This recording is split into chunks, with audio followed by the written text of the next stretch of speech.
नमस्कार दोस्तों, हमारी आज की इस कहानी का नाम है निठल्ली बहू। रुचि कहाँ चल दी सुबह सुबह।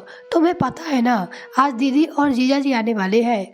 रमन ने अपनी पत्नी को बैग में कपड़े डालते हुए देखा तो पूछ बैठा, हाँ मुझे पता है तुम्हारे बहन बहनोई आ रहे हैं, लेकिन मैं कौन इस घर की नौकरानी नहीं हूँ जो आए दिन सबकी हाजिरी बनाती रहूं। मैं जा रही हूँ अपने मायके। तुम और तुम्हारी माँ संभाले अपने मेहमानों को। रुचि चिल्लाते हुए अपने पति से बोली, देखो रुचि, तुम्हें जाना है तो जाओ, लेकिन मेरी माँ और बहन का रोज रोज अपमान करने की जरूरत नहीं है। और वैसे भी तो घर पे करती हो क्या हो, साफ सफाई काम वाली करती है और रसोई में सारा दिन माँ ही काम करती है। रमन भी झल्लाते हुए अपनी पत्नी रुचि से बोला, हाँ हाँ, तुम्हें तो सारी कमी मुझ में ही नजर आती है और मैं क्यों करूँ तुम्हारे घर का काम। बहू हूँ, कोई नौकरानी नहीं। रुचि, ये घर तुम्हारा भी है और अपने घर में सभी काम करते हैं। आखिर तुम कब इस घर को अपना समझोगी? रमन पूछा। रमन ने समझाते हुए अपने पत्नी से यानी कि रुचि से कहा। रुचि बिना कुछ सुने बैग उठाकर वहां से चल दी। रमन बहुत ही परेशान हो चुका था रुचि की इस आदत से। शादी का 1 साल ही हो चुका था। रुचिका ना तो घर के काम करती थी और ना ही किसी से सीधे मुंह बात करती थी। फिर भी हर वक्त एहसान जताती रहती थी, जैसे रमन से शादी करके ही उसने उसके और उसके परिवार के ऊपर एहसान कर दिया हो। वो हर वक्त यही जताती। रमन रुचि से बहुत ही प्यार करता था, लेकिन उसका ये रवैया उसे बर्दाश्त नहीं होता था। घर में रुचि कोई भी काम नहीं करती थी, सारा दिन बस फोन पे बातें करती रहती या फिर घूमने फिरने के वक्त बतियाती रहती। आए दिन रुचि अपने मायके चली जाती थी काम को देखकर, लेकिन इस बार रमन ने भी ठान लिया था कि रुचि की अक्ल ठिकाने लगाना ही पड़ेगी। उसने ठान लिया। रुचि को मायके गए 4-5 दिन हो गए थे। एक दिन रमन अपने ससुराल पहुंच गया। सबने सोचा कि दामाद बाबू रुचि को लेने आए हैं, लेकिन रमन ने आराम से दोनों वक्त का खाना खाया और आराम करने लगा। रुचि भी इंतजार कर रही थी कि रमन उसे वापस चलने को कहेगा, लेकिन रमन बिना कुछ बोले सोने चला गया। रुचि के मम्मी पापा भी दामाद को इस तरह देखकर हैरान थे, क्योंकि रमन कभी ज़्यादा देर तक रुकता नहीं था। पहले सुबह भी रमन आराम से देर से उठा और छत पे टहलने लगा। चाय नाश्ता करके फिर आराम से टीवी वो देखने लगा। दूसरे दिन भी जब रमन ने वापस जाने की बात नहीं कही तो रमन की सास से रहा नहीं गया और वो बोल पड़े अपने दामाद से, दामाद बाबू, आपको काम पे नहीं जाना क्या? तो पूछी, पहले तो हमेशा आप जल्दी पे रहते थे, लेकिन इस बार? सास बोली, मम्मी जी, वो मेरी नौकरी छूट गई है।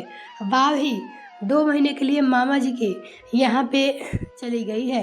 अब मेरी पत्नी भी यहीं है, तो मैं सोचा हूँ मैं भी यहीं आ जाता हूँ। मम्मी जी, आपको मेरे यहाँ रहने से कोई परेशानी तो नहीं है?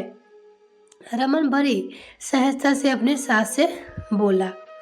रमन जी, नौकरी छूटने की बात सुनकर रुचि और रुचि की माँ दोनों सकते में आ गई।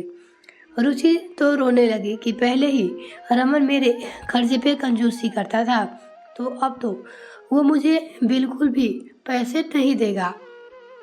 ऐसे बेरोजगार आदमी के साथ मेरा गुजारा कैसे होगा? वो मन ही मन सोचने लगी। अगले दिन रमन के ससुर जी ने रमन को समझाते हुए कहा, दामाद बाबू, आपकी नौकरी छूट गई है तो इस तरह हाथ पे हाथ धर कर बैठने से काम थोड़ी ना चलेगा। आपको दूसरी नौकरी ढूंढनी चाहिए। आखिर परिवार चलाने के लिए काम तो करना ही पड़ेगा ना। ससुर बोले, पापा जी, लगता है आपको मेरा यहाँ रहना अच्छा नहीं लगता। अरे आखिर ये मेरा ससुराल है, यहाँ रहकर मुझे काम करने की क्या ज़रूरत है। वैसे भी मैं बहुत ही थक गया हूँ काम करते करे, कुछ ही महीने आराम करना चाहता हूँ। वैसे जैसे आपकी बेटी अपने ससुराल में आराम से रहती है। रमन अपने ससुर जी से बोले, यानी कि रुचि के पापा से।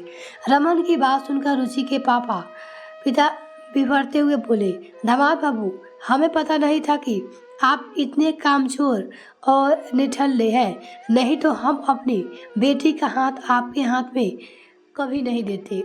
ऐसा निठल्ला दामाद हमें नहीं चाहिए जो हमारी बेटी की ज़रूरतों को भी पूरा नहीं कर सकता। रुचि के पापा बोले, क्यों ससुर जी, दामाद कुछ महीने काम धंधा छोड़कर आराम से अपने ससुराल में नहीं रह सकता तो आपकी बेटी बिना कुछ किए हक जमा कर अपने ससुराल में कैसे रह सकती है।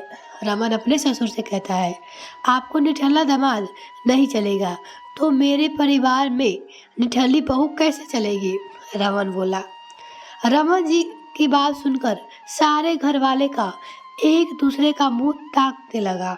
रुचि भी शर्मिंदगी से नजरें झुकाए खड़ी रही। रुचि के मम्मी पापा को भी इस बात का एहसास हो रहा था कि वह अपनी बेटी की गलतियों को बढ़ावा देकर उन्होंने अच्छा नहीं किया। उसे लग रहा था यदि शुरुआत में ही बेटी को ये शिक्षा दी होती कि अब ससुराल ही तुम्हारा अपना घर है, तो शायद रुचि यूँ अपने ससुराल वालों को परेशान नहीं करती। उसे लग रहा था। रुचि के पापा बोले, रुचि, रमन ठीक बोल रहा है, घर के सभी सदस्यों को मिलकर परिवार की जिम्मेदारी उठानी चाहिए पड़ती है।